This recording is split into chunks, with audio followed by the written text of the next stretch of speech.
Okay, స్టార్టింగ్లోనే ఒక breaking news అందుతోంది. తమిళనాడు నుంచి కోయంబత్తూరులో ఈషా ఫౌండేషన్లో పోలీసులు సోదాలు చేస్తున్నారు.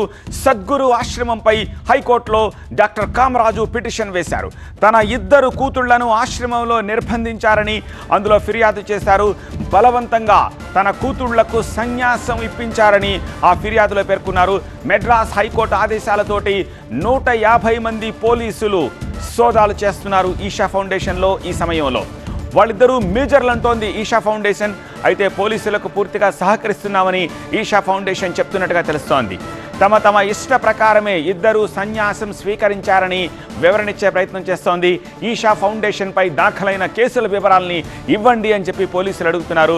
పోలీసులను మెడ్రాస్ హైకోర్టు ఆదేశించింది. ఆదేశాల మేరకు ప్రస్తుతం పోలీసులు జగ్గి వాసుదేవ్కు సంబంధించిన కోయంబత్తూరు ఈషా ఫౌండేషన్లో ఎంక్వైరీ చేస్తున్నారు. జగ్గి వాసుదేవ్కు మెడ్రాస్ హైకోర్టు కొన్ని సూటి ప్రశ్నలు వేసినట్టుగా తెలుస్తోంది. మీ కూతురుకు పెళ్లి చేశారు, ఇతరుల బిడ్డల్ని ఎందుకు సన్యాసినులుగా చేస్తున్నారు అని చెప్పి క్వశ్చన్ చేసినట్టుగా తెలుస్తోంది.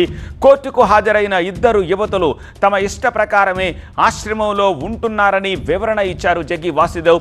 యువతుల వాదన నమ్మశక్యంగా లేదు అని చెప్పి జడ్జి అభిప్రాయపడ్డట్టుగా తెలుస్తోంది.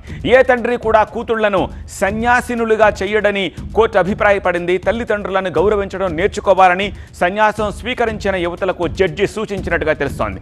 ఈషా ఫౌండేషన్ అభ్యంతరాల్ని కోర్టు పట్టించుకోలేదు. అక్టోబర్ 4లోగా సమగ్రమైన నివేదిక ఇవ్వాలని ప్రభుత్వానికి ఆదేశాలు జారీ చేసింది. ఈ నేపథ్యంలో పోలీసుల సోదాలు కొనసాగుతున్నాయి. నా ఇద్దరు కూతుళ్లను ఉన్నత విద్యను అభ్యసించేలా చేశాను అని చెప్పి పిటిషన్ వేసిన కామరాజ్ చెప్తున్నారు. ఇద్దరు ఇంజనీర్లుగా పనిచేశారు. యోగా కోర్సు నేర్చుకోవడం కోసం ఆశ్రమంలో చేరితే ఏవో మందులు ఇచ్చేసి వాళ్లను సన్యాసినులుగా మార్చేస్తున్నారని చెప్పి కామరాజ్ తన పిటిషన్లో పేర్కొన్నారు. నా కూతుళ్లను ఆశ్రమ సిబ్బంది కలవనివ్వట్లేదని ఆరోపణ చేస్తున్నారు. బ్రెయిన్ వాష్ చేసేసి వాళ్లను సన్యాసినులుగా మార్చారు అని కామరాజ్ తన పిటిషన్లో పేర్కొన్నారు.